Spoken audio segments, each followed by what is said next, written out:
Assalamualaikum warahmatullahi wabarakatuh.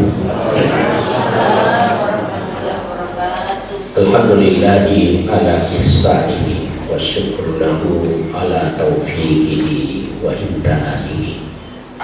Asyhadu an la ilaha illallah wahdahu la syarikalah ta'ziman lisanihi wa asyhadu anna Muhammadan abduhu wa rasuluh adda'a ila ridwanihi. Allahumma salli ala nabiyina Muhammadin sallallahu alaihi wasallam wa ala alihi wa sahbihi wa man wala. Hadirin hadirat as-shaimun was-shaimat yang saya doakan semoga dimuliakan, diberkati, dirahmati dan diampuni oleh Allah Subhanahu wa taala. Allahumma amin. Alhamdulillah, tidak terasa kita sudah berada hari terakhir bagi yang puasa, hari Rabu, hari ke-29 bagi yang berpuasa hari Kamis, sambil menunggu pengumuman keputusan. Ya, semoga ibadah-ibadah yang telah kita jalani diterima oleh Allah sebagai ibadah yang ikhlas, ibadah yang makbul, dan semoga kita mendapatkan keberkahannya Ramadan, berhasil mendapatkan predikat yang dijanjikan oleh Allah, la'allakum tattaqun. Semoga kita semua mendapatkan predikat takwa seperti yang dijanjikan oleh Allah Subhanahu wa taala. Untuk itu saya nasihati diri saya dan para jamaah bahwa ibadah itu yang sangat menentukan akhirnya. Jangan sampai sibuk menyiapkan lebaran, kebocoran atau kelalaian pada finishnya. Seringkali juga begitu, terutama yang sibuk di dapur. Biasa ada yang membatalkan puasa akhirnya, yang padahal nih, ya. Jangan sampai lebarannya dipersiapkan, tidak sampai finish ibadahnya, padahal finishnya yang dihitung, ya. Kata Rasulullah, innamal a'malu bikhawatimiha. Ya, sesungguhnya amal itu khawatimnya, penutupnya. Biar startnya bagus, kalau penutupnya kurang bagus. Sebaliknya, mungkin ada kelalaian awal, tapi kita perbaiki akhirnya. Kata Ibnu Qayyim al-Jauziyah, Allah maafkan awalnya yang lalai. Tetapi kalau lalai awalnya, ya akhirnya juga lalai. Wa iyadzubillah, tentu kita ya kurang berhasil berRamadan dengan baiknya. Dan selanjutnya Bapak sekalian, walaupun berakhir Ramadan bukan berarti berakhir segala ya kebiasaan-kebiasaan baik di bulan Ramadan. Kita rawat, kita tindak lanjuti, kita teruskan kebaikan-kebaikan Ramadan itu hingga Allah pertemukan kita kembali Ramadan berikutnya, atau bertemu dengan Allah Subhanahu wa taala, tidak sampai lagi Ramadan berikutnya. Ini yang kita harus perhatikannya, ya. Allah ingatkan, Allah kasih permisalan dalam surat An-Nahl, wala takunu kallati naqadat ghazlaha min ba'di quwwatin ankasa. Janganlah kamu beribadah seperti seorang wanita yang telah berhasil memintal benangnya sempurna, kemudian dia cabik satu persatu kembali benangnya, dia urai kembali. Ya, maka itu gagal kita. Ibarat kita ini menenun, ini sudah sempurna. Jangan sampai pasca Ramadan ditarik lagi satu persatu benangnya yang sudah ditenun. Itu maksudnya begitu Allah. Pertahankan ya kebiasaan-kebiasaan Ramadan, diteruskan. Ya, kita tetap makna puasa walaupun sudah Idul Fitri, berjalan terus makna puasa, masih imsak terus, masih menahan apa? Menahan marah, menahan emosi, menahan kejengkelan, menahan iri hati, menahan sentimen, menahan akhlak-akhlak yang tidak baik. Kita terus imsak. Ya, begitu maksudnya. Dalam Ramadan ini kita sudah dilatih disiplin. luar biasa latihan efektifnya 1 bulan. Ya minimal itu tidak mau telat buka puasa. Hebatnya itu. Dan selalu ada azan, selalu kita cari kalau Ramadan, azan maghrib. Ya, mudah-mudahan setelah Ramadan tetap kita cari azan maghrib. Yang sampai sudah Ramadan, azan maghrib, azan duhur deh, nah jangan kalingan. Wah, gagal kita berpuasa itu ya. Nah, ini kebiasaan-kebiasaan Ramadan ini dilanjutkan, ya, dilanjutkan, ya. Kebiasaan tidak mau batalkan puasa karena gosip dilanjutkan, ya. Takut batal puasanya karena ghibah dilanjutkan, takut batal puasanya karena marah dilanjutkan, dan sampai bilang kurangi ramalan, kembali di Idul Fitri, maksudnya kembali bisa mula kebiasaan-kebiasaan jeleknya. Wah, gagal kita itu. Ini kita mau lanjutkan sampai berjumpa Ramadan berikutnya atau berjumpa dengan Allah Subhanahu wa Ta'ala. Ini mau dipertahankan, ya. Makanya hari raya Idul Fitri itu ditandai bukan karena baju baru.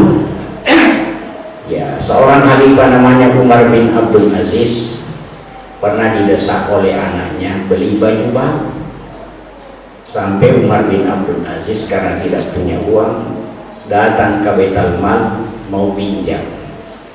Dia kasih tahu bendahara, bisakah gajiku bulan depan dipercepat sekarang? Kata bendahara, siapa yang jamin kamu masih hidup bulan depan? Tidak sama dengan pensiun. Mati tidak mati dapat. Ya. Tapi di dalam kekhalifahan tidak boleh, tidak boleh. Kata bendahara, saya tahu jika kamu bulan depan belum tentu kamu masih hidup. Menangis beliau. Andaikan sekarang dipecah itu bendahara, tapi beliau bersyukur, menangis dan bersyukur. Alhamdulillah, terima kasih mengingatkan saya bahwa memang bulan depan tidak ada jaminan saya masih hidup. Akhirnya pulang sampaikan anaknya, wahai anakku, ya bunayya, engkau pilih kau pakai baju baru untuk lebaran, tapi bapakmu beresiko di akhirat. Kata anaknya, kalau begitu Pak, tidak usah pakai baju baru, baju biasa saja. Maka keluarlah ucapannya yang sampai sekarang dikenal. Beliau berkata, laisal id liman labisal jadid. Bukanlah Idul Fitri itu ditandai dengan baju baru, walakin id liman tazidut ta'ah. Bahwa orang yang berhari raya itu yang hakikinya adalah yang bertambah ketaatannya kepada Allah. Kenapa artinya berhari raya baju baru tapi mentalnya masih itu terus? Bajunya ini baru, tapi yang dipasangi baru itu terus. Kere-kere ya tomar, jakapan ya tomar, paceceran ya tomar. Apanya baru? Mulutnya dibilang Allahu Akbar, Allahu Akbar. Apanya yang akbar Allah? Nafsu masih lebih besar, marahmu masih lebih besar. Nah, ini yang kita mau usahakan, betul-betul kita berhari raya Idul Fitri, ya. Maka tanda, kata Ibnu Rajab, tanda yang diterima Ramadannya, min alamati qubulis sahri Ramadan, tanda orang yang diterima amalan Ramadannya yaitu semakin lebih bagus daripada sebelum Ramadan, ya, yaitu antakuna halal mukmin, ya, khairun min qabla, yaitu seorang mukmin lebih bagus dibanding dengan sebelumnya. Itu orang yang diterima Ramadan, ya. Yang kedua kata Ibnu Rajab, ya, al-hasanatu ba'da al-hasanah, bahwa kebaikan itu melahirkan kebaikan berikutnya. Nah, Nah, kalau kita sudah berbuat baik Ramadan ini harus menimbulkan kebaikan-kebaikan pasca Ramadan. Yang perbaiki. Ya. Selanjutnya saya nasihati, ada hadis hasan, derajatnya hasan, tidak sampai sahih tapi di bawahnya sahih. Kata Rasulullah, ya ada orang masih dipertanyakan ibadah Ramadannya sekalipun turun Lailatul Qadar. Masih disclaimer istilahnya, masih terkatungkan.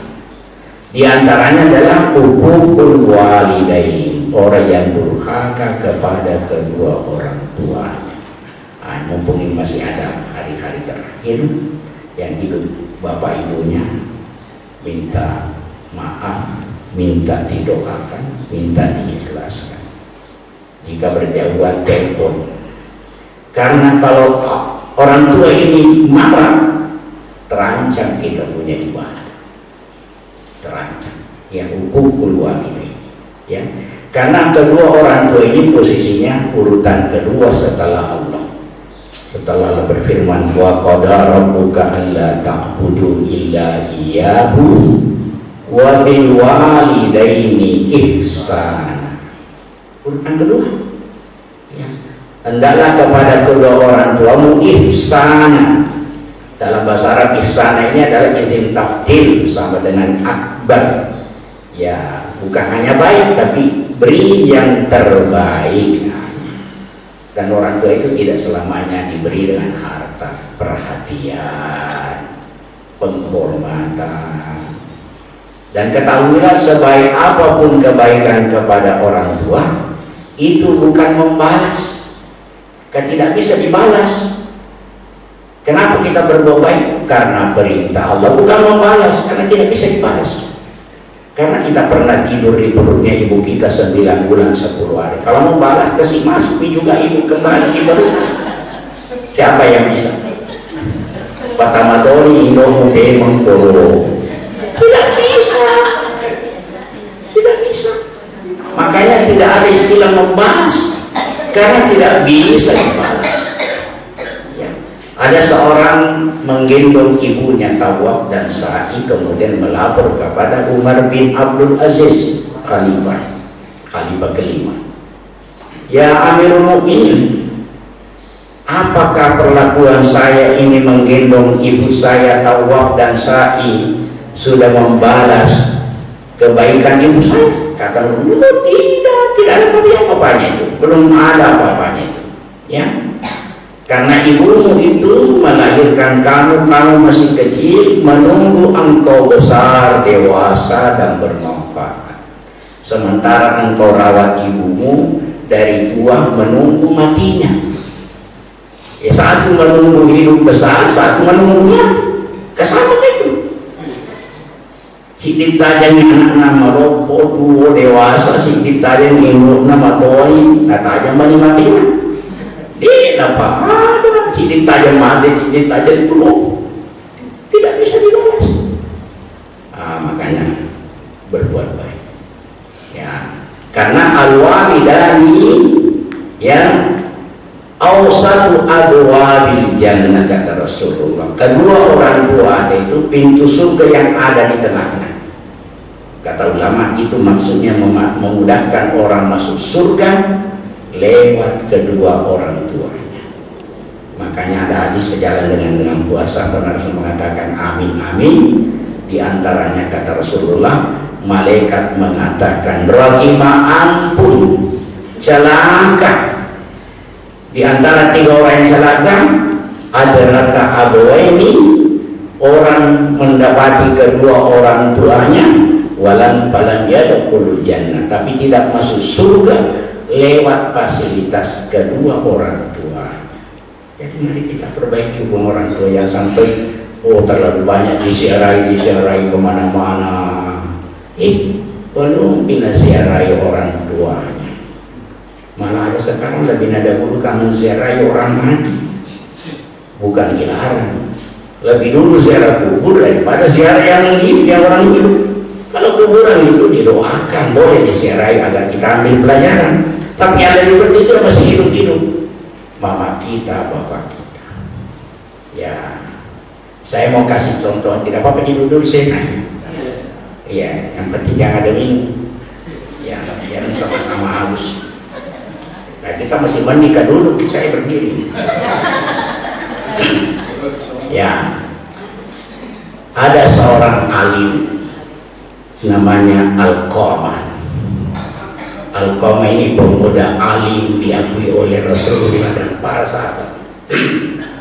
Alqamah ini selalu di saf-saf terdepan kalau ibadah soalnya. Namun setelah Alqamah beristri, porsi perhatian kepada mamanya sangat berkurang, sehingga mamanya yang merasa tidak diperhatikan, menggerutu perasaannya, ya hatinya merasa jengkel, sehingga Alqamah ini dapat hukuman dari Allah. Apa itu?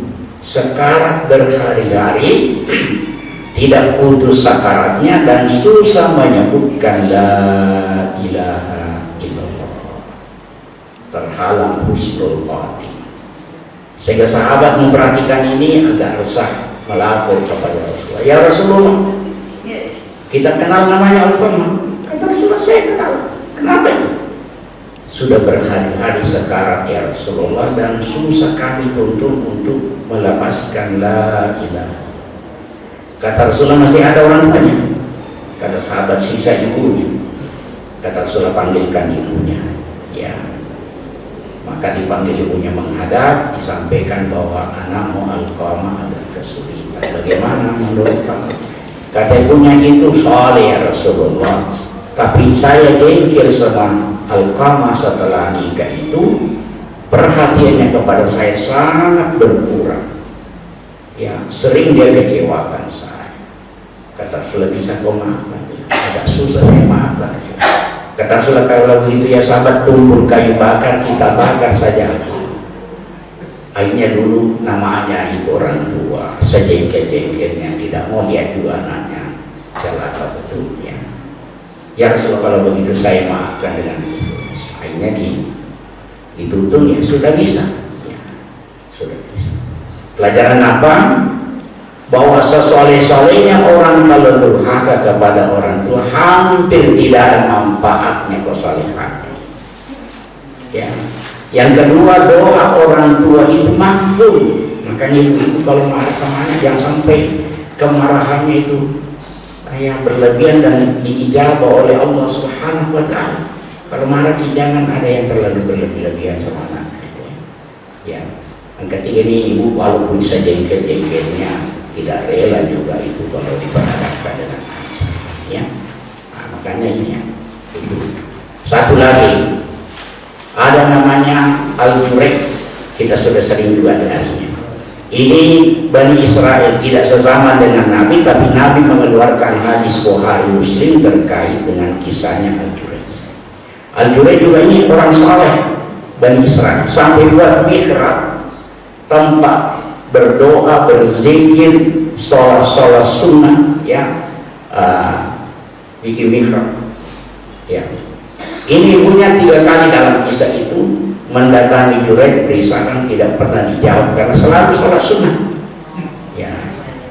Walaupun Jurayj mengatakan, saya memang bimbang antara menghentikan sholat sunnah dan untuk menjawab ibu saya terus. Para kata ulama, batalkan kalau sholat sunnah demi menjaga perasaan ibu. Lebih tinggi menjawab itu. Boleh dibatalkan sholat sunnah, asal jangan sholat wajib. Ya. Kalau sholat sunnah boleh dibatalkan itu. Ulama bilang daripada perasaan ibu.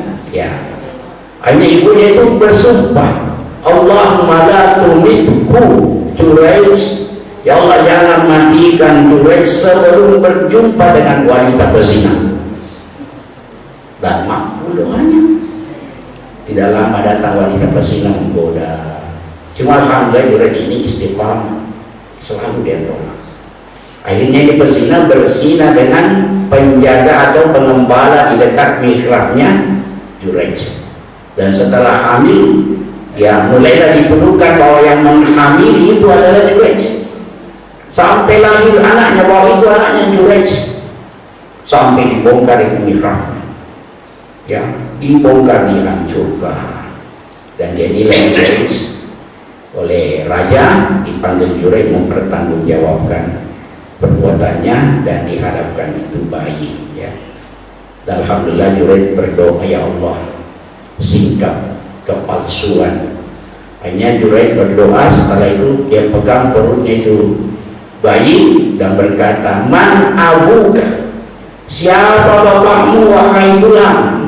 Ya gulam, man abuka, wahai bayi, siapa bapak? Ya, mukjizat, bayi mengatakan, ar-ra'i, pengembala bapak. Pulihkan, ya. Tapi ada pelajaran apa? Soleh-solehnya anak jangan sakiti perasaan orang tua, terutama ibu, ya. Dan lebih afdal membatalkan salat sunnah untuk menjawab salam orang tua kita daripada melanjutkan. Yang ketiga, doanya itu ibu afdal, itu makbul. Jangan coba-coba ibu-ibu kalau marah, makbul itu doa. Tapi kalau marah ke, iya mudah-mudahan kau menjadi alim ulama gara-gara kau gitu. Nah, ini boleh kalau marah begitu. Saya jadi semoga kau menjadi ulama. Tidak apa-apa ibu-ibu marah kalau begitu. Dan Allah kabulkan daripada kasih ketemu dengan wanita pelacur, bahaya. Ya, sama dengan pengembala kambing, kata yang mengambil kambing. Pas anak kambingnya bilang, bapak,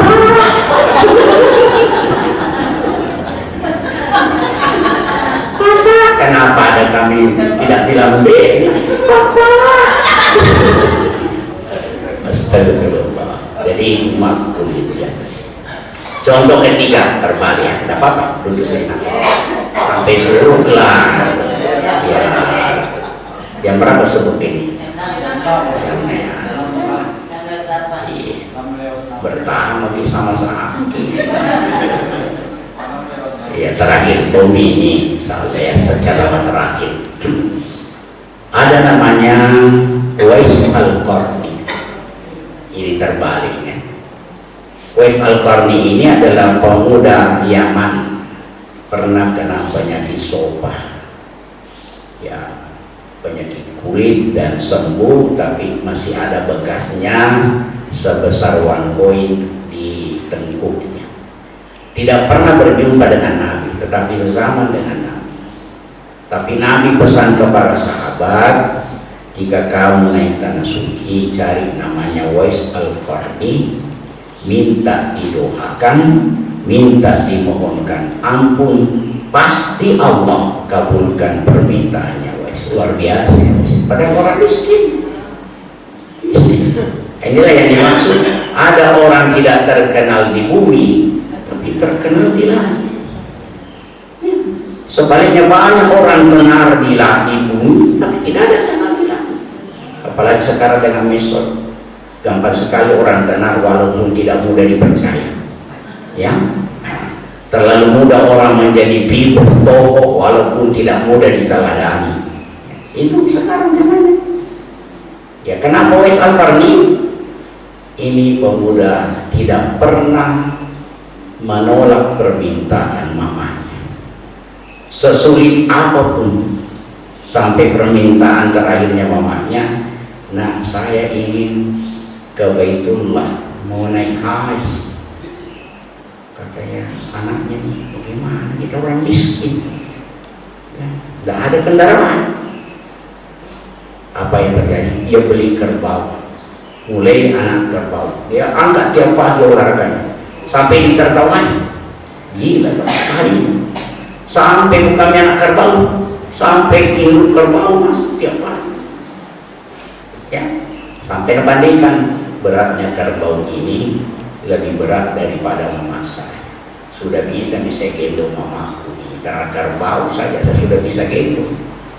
Nah, gendong bawanya dari Yaman ke tanah suci. Luar biasa itu jauhnya, jalan kaki digendong. Kan tidak mungkin itu nenek unta digendong, ya, digendong. Sampai tanah suci, Amirul Mukminin Umar bin Khattab bertanya kepada orang Yaman, ada namanya Uwais Al-Qarni, ada yang Amirul. Wah, mulai itu orang Yaman, ada apa ini Uwais, dicari-cari oleh Khalifah. Namanya ini dia dicari. Setelah ketemu, Amir mengatakan ada pesan baginda Rasulullah SAW bahwa jika bertemu dengan engkau, Uwais Al-Qarni minta didoakan dan dimohonkan. Tapi di mana? Tidak pesannya Rasul. Ya dia bisa didoakan. Setelah itu Uwais Al-Qarni meminggir, tidak mau terkenal. Kalau saya barangkali diwawancarai, bagaimana bisa? Viral nih kalau saya itu ya, viral. Kalau bukan orang viralkan saya, viral. Sekarang serba viral. Biar naik fatwa umrah di depan Ka'bah saya bilang, kami sudah para Ka'bah. Ya, sampai Imam Masjidil Haram mengatakan saya tertipu dengan orang Indonesia. Kukira berdoa, ternyata setting. Ya, sebagian begitu ya. Ini jangan kita selalu mencari validasi ibadah kita dengan manusia. Jangan selalu divalidasi sama orang. Gembiranya kalau mau posting nanti kasih begini, sekalinya ada kasih begini, kecewa gitu. Ya, ini luar biasa. Uwais Al-Qarni terkenal di langit rupanya, sampai tidak pernah berjumpa dengan Nabi, tapi Nabi mendapatkan informasi dari langit tentang Uwais Al-Qarni. Rupanya di antara amalannya itu adalah birrul walidaini. Ini yang menjadi penyebab tercatat sebagai orang yang makbul doanya. Ya, yang kedua keikhlasannya tidak mau terkenal. Bagi yang punya orang tua jangan sia-sia. Dan Allah Subhanahu wa taala memberi kelebihan memang ibu itu. Ada ibu bisa pelihara 10-12 anak.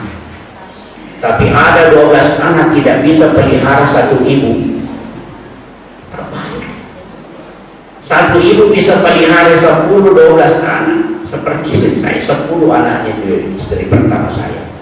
Yang kedua ini baru 4. Bisa pelihara anaknya. Tapi ada yang luar biasa ini terjadi di Saudi. Mungkin kita sudah lihat postingannya itu, videonya. Ada 2 orang bersaudara berpengadilan gara-gara mau ambil mamanya bawa ke rumahnya. Keselamatannya si bungsu, wah si kakak ini marah, masa kamu terus mau pelihara ibu? Saya juga ini, kata adiknya ke kandang, saya lebih maafan, saya mau bisa pelihara. Kata kakaknya, bukan masalah maafan, saya ini mau pelihara ibu. Tapi dimanakan oleh pengadilan adik-adiknya itu, ya. Karena ibunya juga memang cenderung kepada adiknya. Nah, ini luar biasa ya. Nah, biasa. Nah, masih bisa diteruskan satu. Ya, masuk satu belum? Nah, ini juga yang kita mau capai adalah kebersihan hati. Kebersihan hati. Sholat khusyuk, sholat sunnah berapa rakaat? Kalau tidak tercapai kebersihan hati, masih terancam kita punya ibadah. Semua ibadah ini sebenarnya muaranya adalah kebersihan hati. Ya, kebersihan hati. Ya. Karena yang mengganjal kita itu tidak lezat berzikir, tidak enak baca Quran, ya, sholat hambar. Kata ulama salah satu penyebabnya masih kotor hati, maka harus dibersihkan. Inilah juga hari Ramadan untuk membersihkan hati kita, ya. Karena hati yang dinilai oleh Allah bukan rakaatnya sholat. Makanya boleh jadi ada orang berdiri sama-sama di belakang imam saat pertama, sama-sama rakaatnya, sama-sama sujudnya, Beda pahalanya berdasarkan hati. Tingkatan pahala itu dari hati. Makanya itu hati dibenahi, dibereskan, ya, dibersihkan, walaupun kita tidak boleh merasa lebih bersih daripada orang lain, ya, tapi kita harus berusaha semua masing-masing diri kita ini membersihkan hati, ya, karena orang yang bahagia itu yang bersih. Qad aflaha man zakkaha, bahagialah orang yang bersih hatinya. Wa qad khaba man dassaha, celaka betul orang yang tidak akan bisa mendapatkan bahagia dunia akhirat, orang yang kotor hatinya. Kita mungkin lihat bahagia karena banyak hartanya. Kata Allah tidak bahagia, itu tidak bahagia. Ada orang sederhana itu hartanya, rezekinya, bahagia itu karena selalu ada usaha membersihkan hati. Ini. Dan setan itu berusaha bukan melarang kita banyaknya sholat, tetapi biar di banyak sholatnya, yang penting tetap kotor hatinya. Ya, makanya Ibnu Qayyim mengatakan, saya heran ada orang berhasil tidak makan yang haram, tidak berzina, ya, tidak merampok, tidak mencuri, tidak menjudi, tidak minum khamr, tapi masih mengotori hatinya. Nah, ini sama-sama saling menasihati.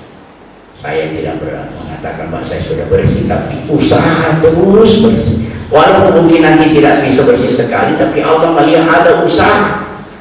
Namun Allah itu hanya melihat usaha kita, sejauh mana usaha kita bersih. Walaupun tidak bisa bersih-bersih sekali, tapi Allah melihat ada usaha.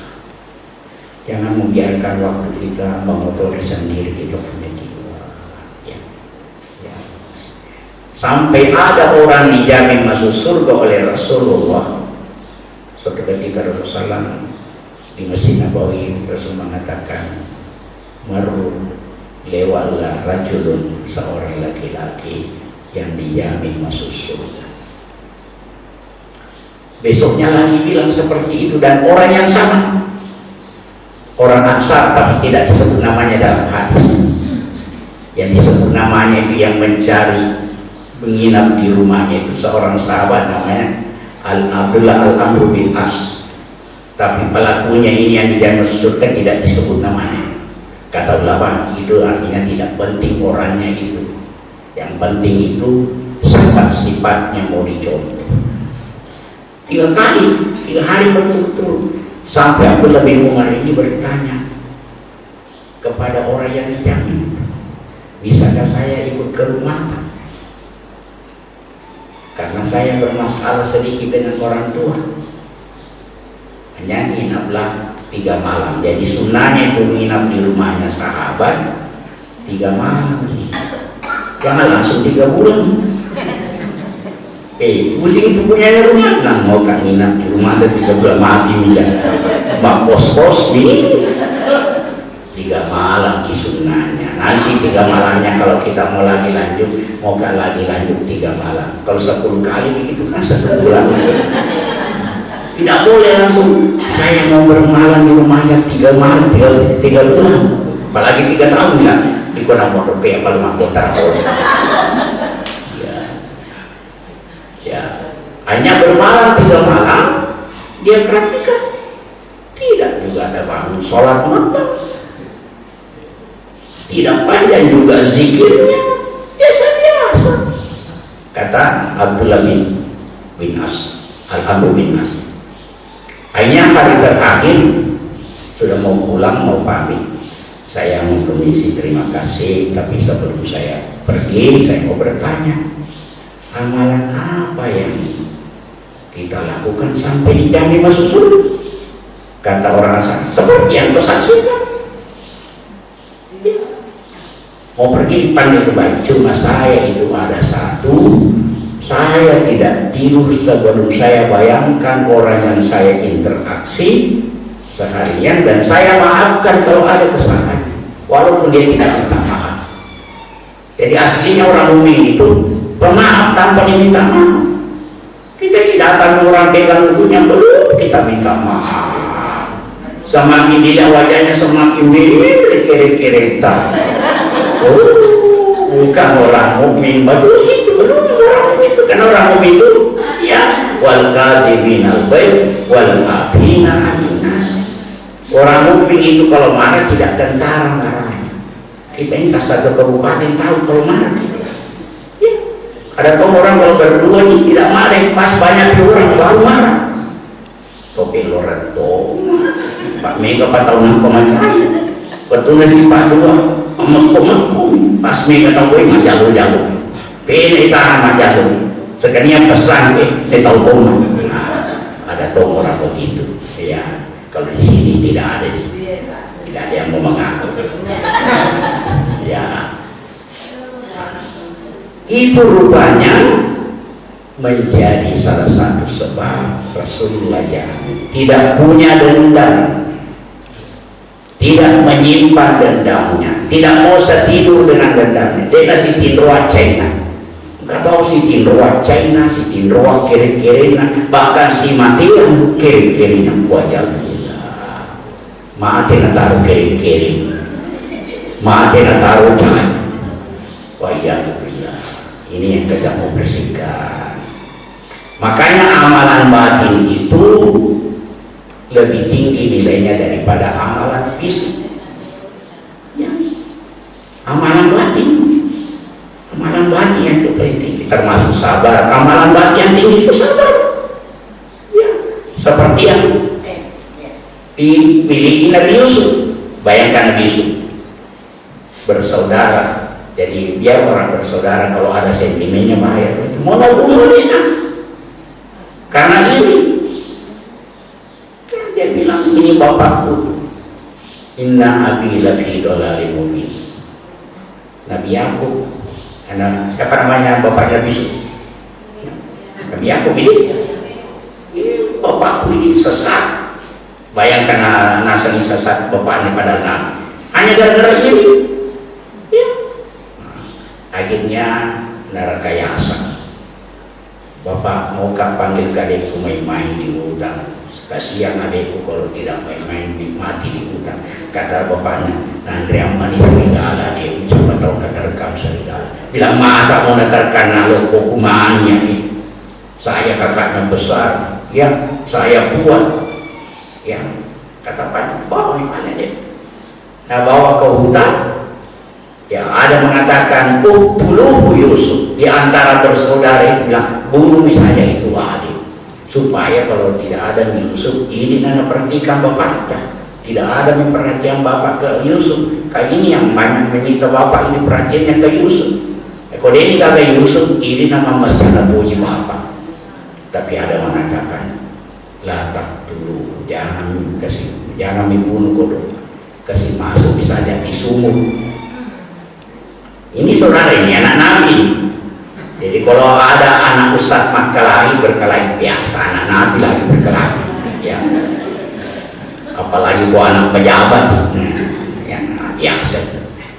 Akhirnya kasih masuk adiknya di sumur, baru bajunya itu kasih darah palsu. Jadi dari dulu itu ada palsu-palsu, bukan hanya ijazah. Ya. Darah palsu saja ada. Ya. Bawakan bapaknya bajunya.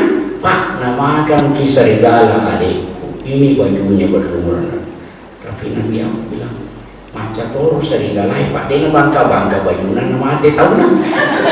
Berarti nak buka kajian tasnya di sini. Nampak nanti tahu lah. Ini juga pelajaran bahwa sepandai-pandainya orang memalsukan pasti ada cacatnya itu. Pasti ada cacatnya itu kebohongan. Tidak mungkin itu kebohongan sempurna. Selalu demi kasus-kasus yang ada keseminum sehingga dia pasti ketahuan ini orangnya. CCTV akan, apalagi kalau Allah. Ya. Tapi itu Nabi Yusuf pemaaf betul. Dipersingkat kisah, Nabi Yusuf diberi jabatan, itu hebatnya Nabi Yusuf. Sudah pilih penjara baru dikasih jabatan. Bedanya yang lain dikasih jabatan dulu baru di penjara. Beda sedikit, ada perbedaan. Kalau Nabi Yusuf pulang pilih penjara baru dikasih jabatan. Ya, kalau bukan Yusuf dikasih dulu jabatan baru di penjara, itu tak balik sedikit ya. Setelah mendapat jabatan Nabi Yusuf baru kata-kata nggak tahu kalau Yusuf ya, lama bilang wah anta Yusuf, anda Yusuf, saya Yusuf. Wah masih heran ini kau ada rasa ini. Tapi Yusuf mengatakan la tasribal yawma alaikum, tidak ada dendam hari ini. Saya mohonkan ampun kepada, saya maafkan kamu dan saya mohonkan ampun kepada Allah. Ini yang bikin naik derajatnya Nabi Yusuf, pemaaf, bersih hatinya, tidak simpan dendam. Makanya terangkat orang yang selalu bersih hati itu mengangkat derajatnya itu. Ya, Allah. Dan dia orang yang selalu kotor hatinya, Allah selalu jatuhkan itu. Saya kira demikian sesuai dengan janji monitori dari ruang kalingan ya. Saya doakan kita semua atau kita berdoa semua. Mari kita berdoa semua. Alhamdulillahirabbil alamin, hamdan hamidin, hamdan syakirin, hamdan lillahi wa yuwafiqu mazidan. Hamdan yang bagi jalali wajhikal karimi wa azimi sultanik. Lakal hamdu ya rabbana kama khalaqtana, lakal hamdu ya rabbana kama abaitana, lakal hamdu ya rabbana kama hadaitana. Asyhadu an la ilaha illallah wa la syarika lahu, asyhadu anna Muhammadan abduhu. Allahumma salli ala nabiyina Muhammadin sallallahu alaihi wasallam. Allahumma inna nas'aluka al-huda wa tuqa wal afafa wal ghina. Allahumma inna nas'aluka imanan kamilan wa yaqinan shadiqan wa niyatan khalisah wa amalan mutaqabbal. Ya Allah ya Rabbana, sesungguhnya Engkau menyaksikan kami hamba-hamba-Mu di sini bersimpuh mengadakan tangan berdoa kepadamu dengan penuh harapan bahwasanya Engkau mendengar dan mengabulkan doa-doa kami. Ya Allah ya Rabbana, kami berada di akhir-akhir Ramadan. Kami bermohon ya Allah, boleh jadi masih banyak cacatnya puasa kami, masih banyak kekurangannya salat tarawih kami, masih banyak kekurangannya ibadah Ramadan kami. Untuk ya Allah, terimalah kekurangannya dan Engkau ya Allah sempurnakan pahalanya, walaupun masih kurang, masih sempurna ya Allah. Mungkin puasa kami masih dicampuri dengan ghibah, fitnah, marah, jengkel ya Allah. Kami mohon ya Allah, Engkau ampuni kekurangan ya Allah, Engkau beri balas yang sempurna ya Allah sesuai dengan janji ya Allah. Kami berharap ya Allah, Engkau ampuni kami lewat fasilitas puasa dan sholat tarawih kami, sebagaimana Nabi-Mu mengatakan man shoma ramadanan imanan wa ihtisaban ghufira lahu ma taqaddama min dzambi. Man qama ramadanan imanan wa ihtisaban ghufira lahu ma taqaddama min dzambi. Ya Allah ya Rabbana, jangan jadikan kami orang celaka tidak mendapatkan ampunan-Mu lewat Ramadan seperti yang diancamkan Nabi-Mu ya Allah. Allahumma ya Allah ya Rabbana, terimalah puasa kami, sholat malam kami, ibadah kami dalam Ramadan ini.